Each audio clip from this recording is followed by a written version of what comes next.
அஸ்ஸலாமு அலைக்கும் வரஹ்மத்துல்லாஹி வபரகாத்துஹு. குழந்தையோட கருநிலை பற்றி ஒரு சின்ன கேள்வி கேட்கணும்.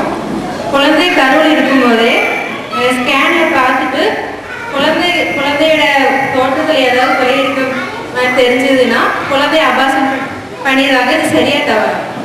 அதாவது கருவில் இருக்கிற குழந்தைய அதனுடைய பல நிலைமைகளை இந்த காலத்தில் ஸ்கேன் பண்ணி கண்டுபிடிக்க முடியும். அந்த காலத்தில் அந்த மாதிரியான நாலேஜெலாம் கிடையாது. அப்போ கருவில் இருக்கிற குழந்தைய இது பிறந்தால் நல்லா இருக்காது, இது மூளை இல்லாமல் இருக்குது, மூளை வளர்ச்சியே இல்லை இதுக்கு, இது பலவிதமான பிரச்சனைகள் உள்ளதாக இருக்குன்ற அவர் சொல்கிறாங்க.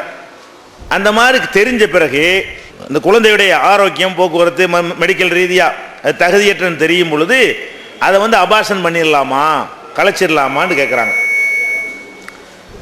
இதை தனியாக வைத்துக்கொண்டு பொதுவாக ஒரு விஷயத்தை நீங்கள் எல்லாரும் புரிந்து கொள்ள வேண்டும். அது பொதுவான விஷயம் என்னன்னு கேட்டால், மனிதன் இருக்கான்ல, இந்த மனிதன் கருவில் இருக்கும் பொழுது அவனுக்கு ரெண்டு நிலை இருக்கிறது. மனிதனுக்கு கருவில் இருக்கக்கூடிய நேரத்தில் அவனுக்கு ரெண்டு விதமான உயிர்கள் இருக்கிறது. கருவில் இருக்கும்போது மட்டுமில்லை, நீங்கள் இந்த பூமியில் வாழ்ந்து கொண்டிருக்கும் பொழுது கூட உங்கள்கிட்ட ரெண்டு உயிர் இருக்கிற நீங்களே கண்டுபிடிக்கலாம். எப்படி கண்டுபிடிக்கலாம்? நீங்கள் தூங்குறீங்க, தூங்கும் பொழுது ஒரு வகையில் நீங்கள் மூத்தாயிட்டீங்க.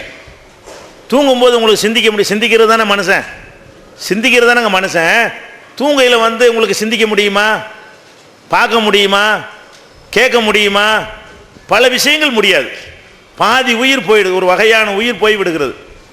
அதே நேரத்தில் தூங்கிக்கிட்டு இருக்கும்போது எறும்பு கடிச்சின்னு வைங்க, படக்குன்னு கரெக்டாக அடிப்பீங்க. தூக்கத்தில் கரெக்டாக பாயிண்ட் வச்சு என்ன செய்வீங்க, அந்த எறும்பை சாவடிச்சு போடுவீங்க.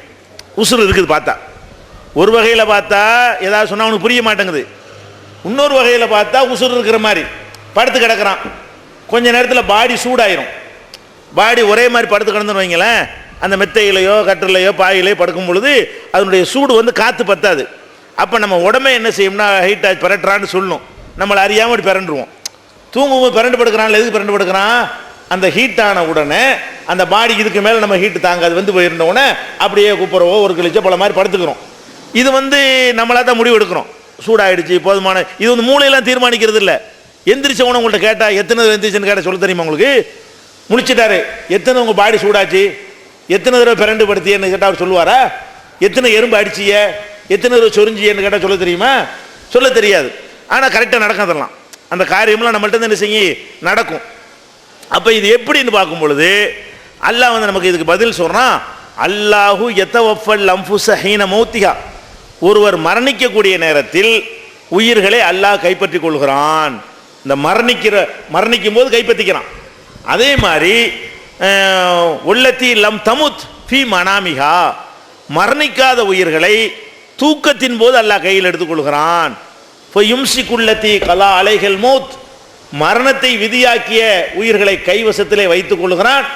யுர்சிலில் உஹ்ரா, தூக்கத்தின் போது கைப்பற்றின உயிர்களை விட்டு விடுகிறான். அப்போ தூங்கக்கூடிய நேரத்தில் மனிதனுடைய உயிரை அல்லாஹ் கைப்பற்றி கொள்கிறான் இருக்குது. சரியா? குர்ஆன்ல இருக்கிறது. இப்போ கைப்பற்றி கொண்டான். இது இந்த தூங்கும்போது நீங்கள் பார்த்தீங்கன்னா இது பாதி தான் உண்மையாக உங்களுக்கு தெரியுது. கைப்பற்றி கொண்டான்ங்கிறது மூளை வேலை செய்ய மாட்டேங்குது, கைப்பற்றி கொண்டது நல்லா தெரியுது. கண்ணு வேலை செய்ய மாட்டேங்குது, கைப்பற்றுன்னு நல்லா தெரியுது. காது வேலை செய்ய மாட்டேங்குது, பேச்சு வேலை செய்ய மாட்டேங்குது. அதெல்லாம் வச்சு பார்க்கக்கூடிய நேரத்தில் என்ன செய்யுது?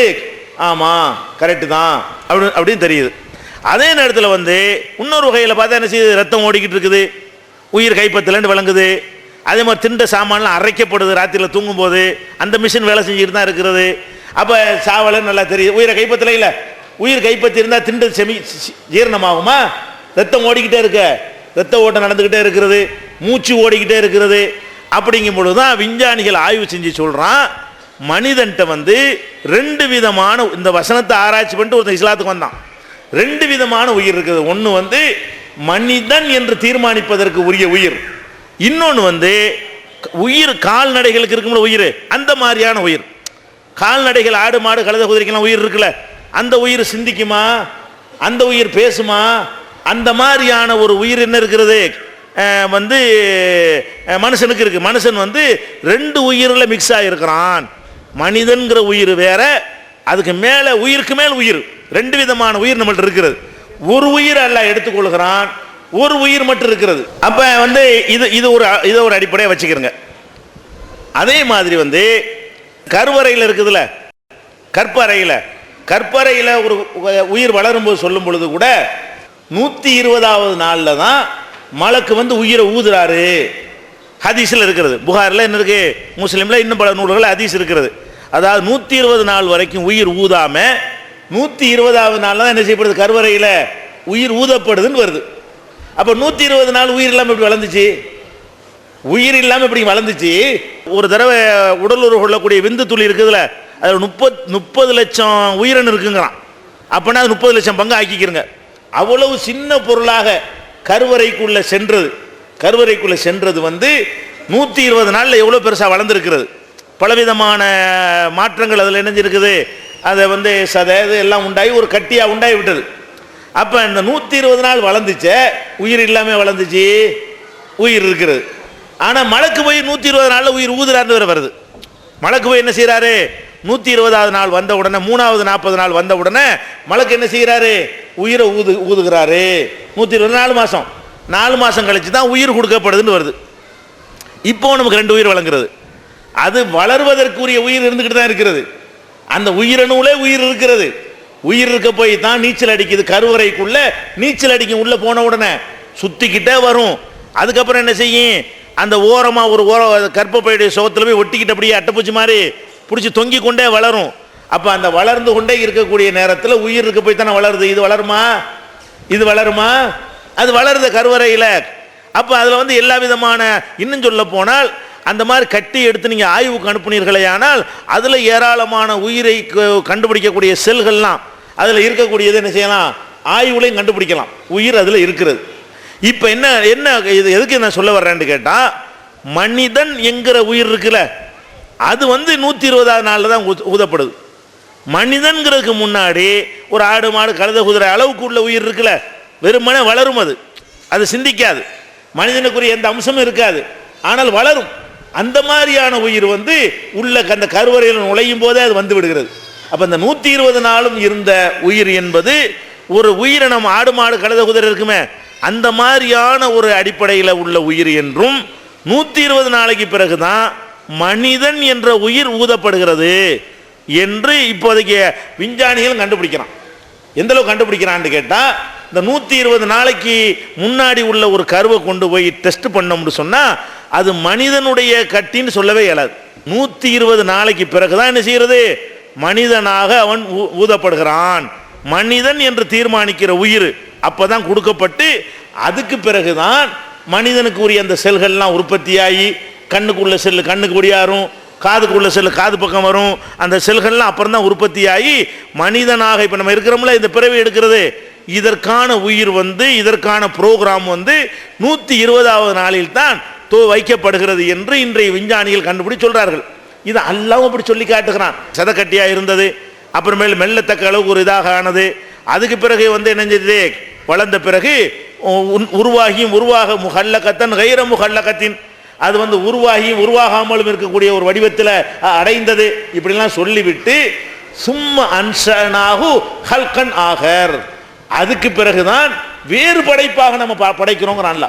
அது வரைக்கும் மனுஷன் நம்ம ஆகவே இல்லை. 120 நாள் வரைக்கும் என்ன செய்யலாமே, மனுஷன் ஆகவே இல்லை. சாதாரண ஒரு சதக்கட்டியாக வளர்ந்து கொண்டிருக்கிறது, வேறு படைப்பாக மாற்றுகிறோம்னு குரான்ல என்ன செய்யறான்ல, சும்மா அன்ஷனாஹு ஹல்கன் ஆகர். இப்போ எதுக்கு இதை நான் சொல்ல வர்றேன்னு கேட்டால், 120 நாள் வரைக்கும் உள்ள அந்த கரு வந்து மனுஷ கரு கிடையாது, நல்லா விளங்கிக்கணும். அது மனிதன் கிடையாது.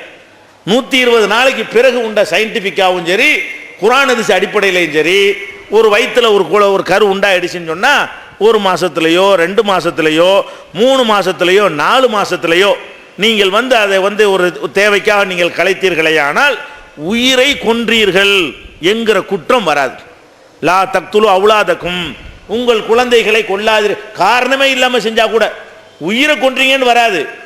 ஆனால் அந்த கருக்கலைப்பினால தாய்க்கு கேடு வரும்ல, அது தனியாக கூடாது. ஏன் கேடான காரியத்தை செய்கிறீங்க அப்படின்னு வருமே தவிர, உயிர் கொலைன்னு எப்போ வரேன், மனுஷனை கொள்றதானே. ஆட்டை கொண்டா கொலை குற்றவாளியாக ஒருத்தன், மாட்டை கொண்டா கொலை குற்றவாளி ஆகுவானா?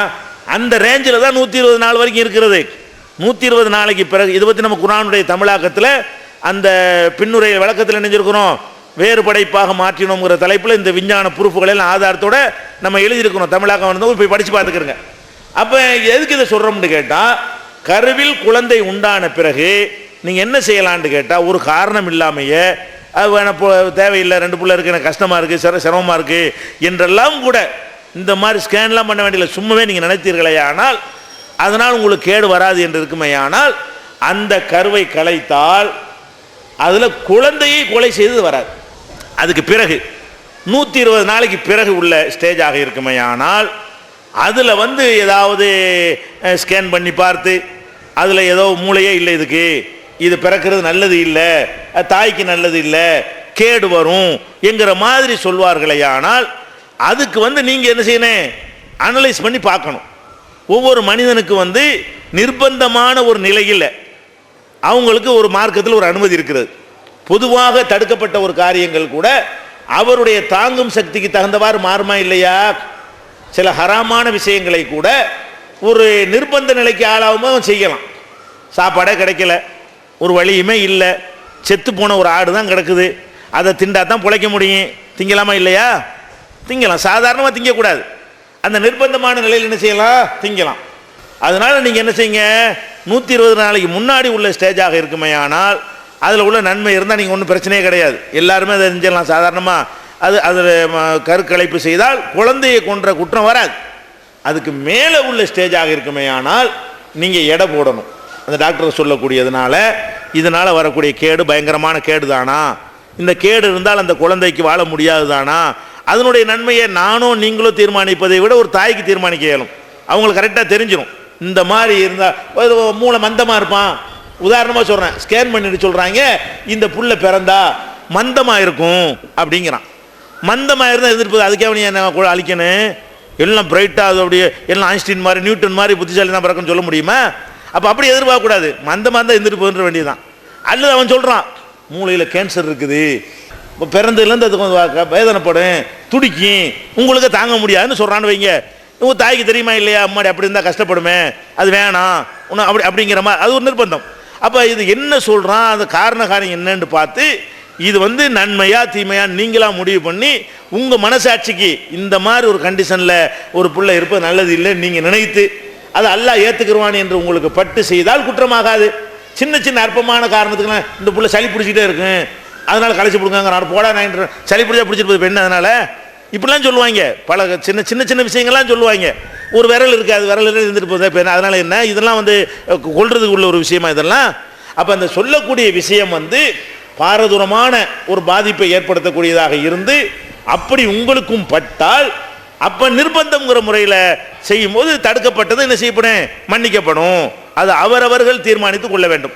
இது 120 நாளைக்கு மேலே இருந்தால் தான். இது உள்ளே இருந்தால் இது அவன் உண்மை இல்லை, அதில் தான் மனுஷனாக ஆவலைய, அது என்ன மாதிரி கண்டிஷனாக இருந்தாலும் நினைஞ்சிடலாம், தேவையில்லாட்டி கழிச்சிட்டு போயிடலாம், அவ்வளோதான்.